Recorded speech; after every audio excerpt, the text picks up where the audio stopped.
Elias was not kept in a dungeon. Instead, he was given quarters within the fortress of Drakkar himself, a gilded cage guarded at all hours. Lira was assigned to remain with him, a living reminder of the Overlord's decree.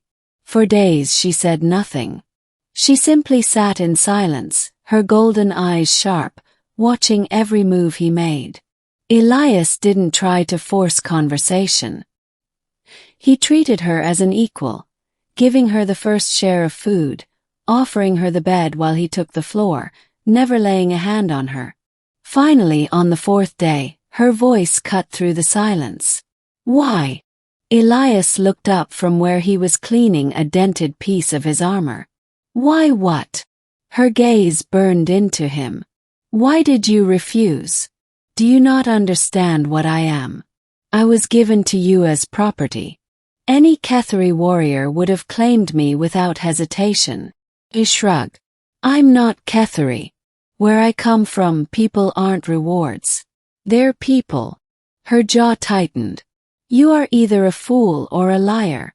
No one defies Drakkar's gifts without consequence. If you anger him again, he will have us both executed." "Maybe," Elias admitted. "But I'd rather die myself than live as a slaver. That's not who I am." Lira studied him for a long time. Slowly, the tension in her shoulders eased. For the first time, her gaze softened. Not much, but enough for Elias to notice. The trials. Word of Elias's refusal spread quickly through the Dominion. To the warriors, he was an oddity, a human too proud to accept a prize, yet too stubborn to die. Some saw it as weakness, others as a strange kind of strength. Drakkar, amused by the controversy, decided to test him further. "You wish to protect her instead of owning her," the Overlord rumbled. "Then prove it. You and she will face the trials." The trials of Ketheri were brutal contests designed to measure worth. Pits of beasts bred for war, labyrinths filled with traps, battles against seasoned champions. For most humans, surviving even the first challenge would be impossible. Yet Elias accepted without hesitation. In the first trial, he and Lira were thrown into an arena with a beast that looked like a fusion of reptile and machine. Steel-plated hide, jaws that could shatter bone. The Ketheri watched, expecting Elias to be torn apart. But Elias fought with tactics, not brute strength. He used the arena's broken terrain, luring the beast into crashing against jagged pillars, exposing its weak spots. Lira, though unarmed, distracted the creature at crucial moments. Together they brought it down. The crowd roared. In the second trial, they faced a maze of shifting walls, filled with traps and hidden predators. Elias quickly realized it wasn't meant to be survivable alone. It demanded cooperation. He boosted Lira through narrow passages, shielded her from poison darts, relied on her sharper eyesight to detect patterns in the walls.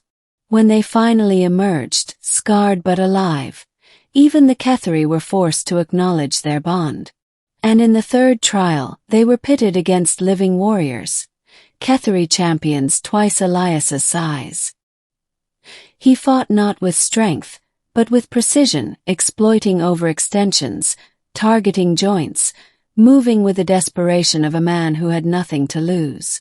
Lira, given a blade for the first time, fought with ferocity born of pride reclaimed. When the final champion fell, the arena shook with the roar of the crowd. Even Drakkar leaned forward on his throne, his eyes gleaming. Impressive. The human fights not for power, but for principle. And the woman fights not because she was given, but because she chooses. The warriors whispered among themselves. Respect was growing even if grudgingly. The turning point.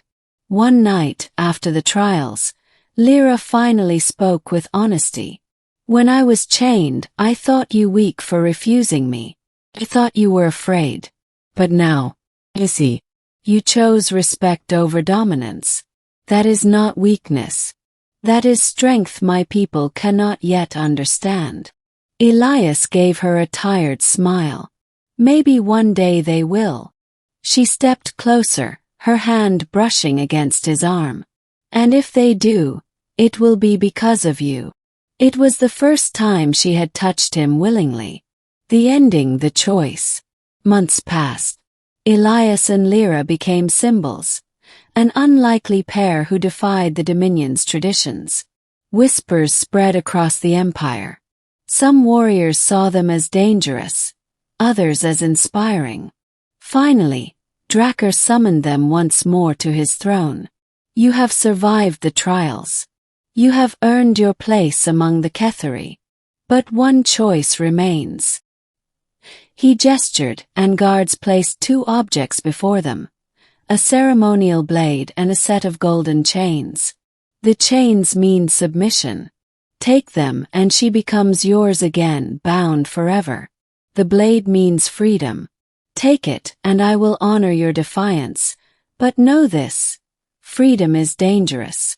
With it, you may leave the Dominion, but you may also make enemies who will never rest until you are destroyed. The hall was silent.